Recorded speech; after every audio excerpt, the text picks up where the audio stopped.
Hi, welcome to your last MindUp lesson of the school year.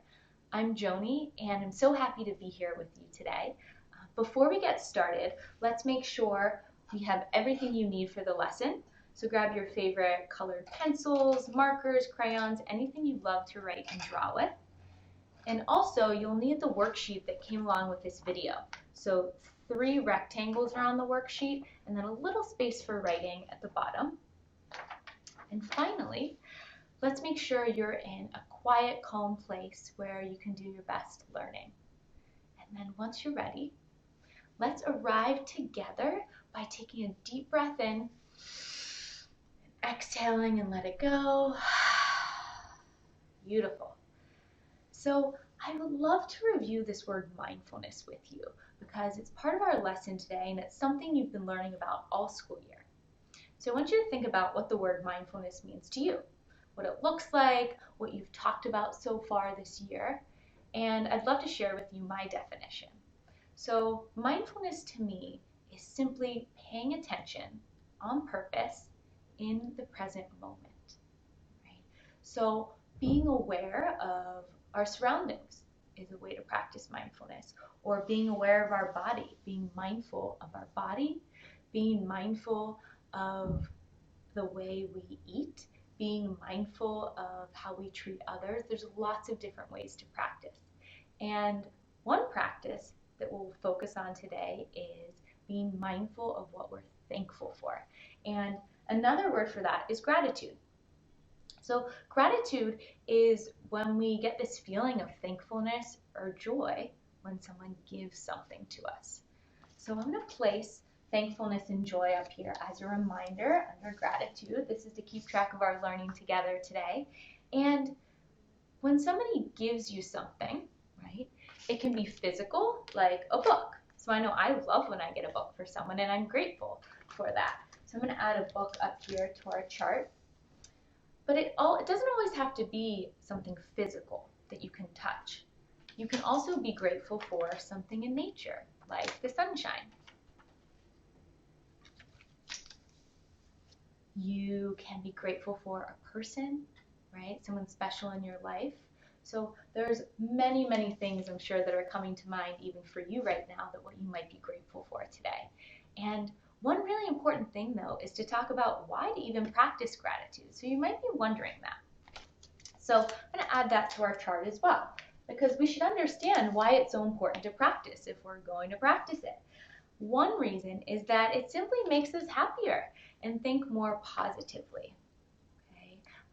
Something actually happens in our brain to make us happier and think positive thoughts. The next reason is because it actually allows us to be more compassionate, kind to ourselves, and more compassionate to others.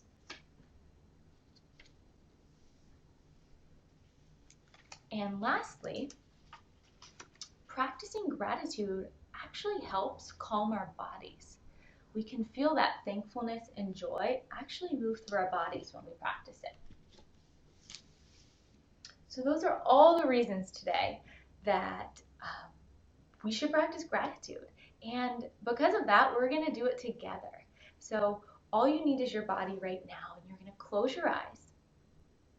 Let's take another breath together. So deep breath in and let it go. And then bring to mind something that you are grateful for. Now, it might be something I mentioned, or maybe something new's popping up in your mind. As soon as you have those pictures in your mind, you can blink your eyes open if they were closed, and grab your worksheet, and you'll use this space, this first rectangle, to draw or write what you're grateful for. You can pause this video, and then when you're finished, we'll move on. So now that you've finished the gratitude rectangle, we'll move on to this second one, which is labeled I am enough. And this rectangle relates to compassion, what we were talking about earlier. I want you to think about what makes you so special. What are your special gifts that you get to share with the world and that people love about you? And once you think of those things, again, you'll grab your worksheet and write in that second rectangle. You'll write or draw your response, and then you can pause this video and meet me back here for the third rectangle. Now that you've done the first two, we're moving on to the final rectangle, which is I am loved. So I want you to think about all the people in your life that love you. Maybe one specific person comes to mind, or maybe you have a few. And once you think of those people that show you so much love every day, I want you to grab your worksheet one last time and complete our last rectangle. Okay?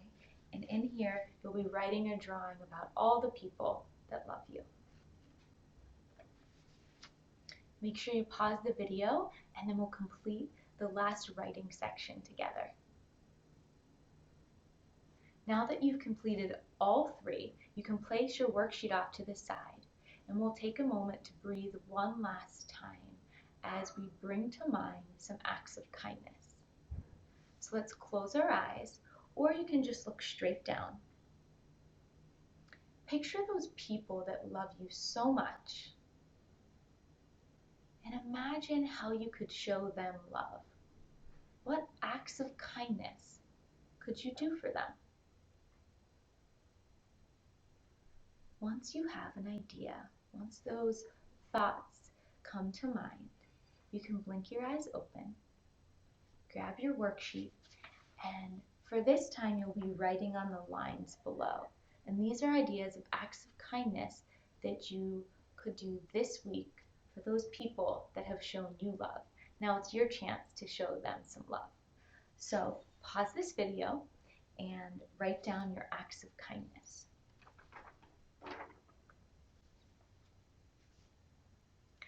Now that you've completed your worksheet and we've had a chance to practice gratitude together today, I hope that you take these lessons and you share them with others, and those acts of kindness can also take place this week as well. Have a beautiful rest of your day, and hopefully I'll see you in another MindUp lesson next year.